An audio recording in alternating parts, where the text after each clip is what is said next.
$5 million கொடுங்க, எங்களோட citizenship தரேன்னு ட்ரம்ப் சொல்றாரு. ட்ரம்ப் திருப்பி வந்ததுலேருந்து வழக்கம் போல ஹெட்லைன்ஸ் ஃபுல்லா அவருதான். இப்போ அவர் கோல்டு கார்டு பத்தி ஒரு அனௌன்ஸ்மெண்ட் கொடுத்திருக்காரு. நீங்க $5 million, அதாவது ஆல்மோஸ்ட் 44 crores கொடுத்தீங்கன்னா உங்களுக்கு இந்த கோல்டன் கார்டு கிடைக்கும்.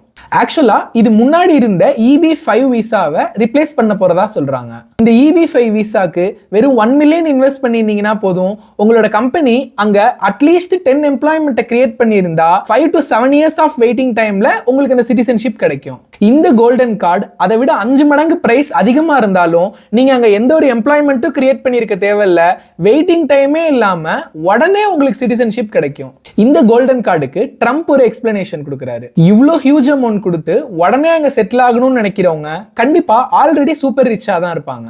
சோ அவங்க இங்க வந்தாங்கன்னா ஆட்டோமேட்டிக்கா இங்க எம்ப்ளாய்மெண்ட் அதிகமாகும். அண்ட் மோஸ்ட் இம்பார்ட்டன்ட்லி அந்த 5 மில்லியனை வச்சு நம்மளும் நிறைய எம்ப்ளாய்மெண்ட் கிரியேட் பண்ணலாம், US ஓட டெப்டும் பே பண்ணலாம் அப்படின்னு சொல்றாரு. 2 to 3 வீக்ஸ்ல இதை பத்தின ப்ராப்பர் அனௌன்ஸ்மெண்ட் வரலாம். அப்படி வந்தோன்னே இதை பத்தின ப்ராப்பரா ஃபுல் லென்த் வீடியோ ஒன்று அப்லோட் பண்ண ட்ரை பண்றேன். இப்போதைக்கு இந்த கோல்டன் கார்டு பத்தி நீங்க என்ன நினைக்கிறீங்கிற உங்களோட தாட்ஸை கமெண்ட்ஸ்ல ஷேர் பண்ணிட்டு, செட்டில் ஆனா USல தான் செட்டில் ஆவேன்னு வெயிட் பண்ணிட்டு இருக்க உங்களோட ஃப்ரெண்டுக்கு இந்த வீடியோவை ஷேர் பண்ணுங்க.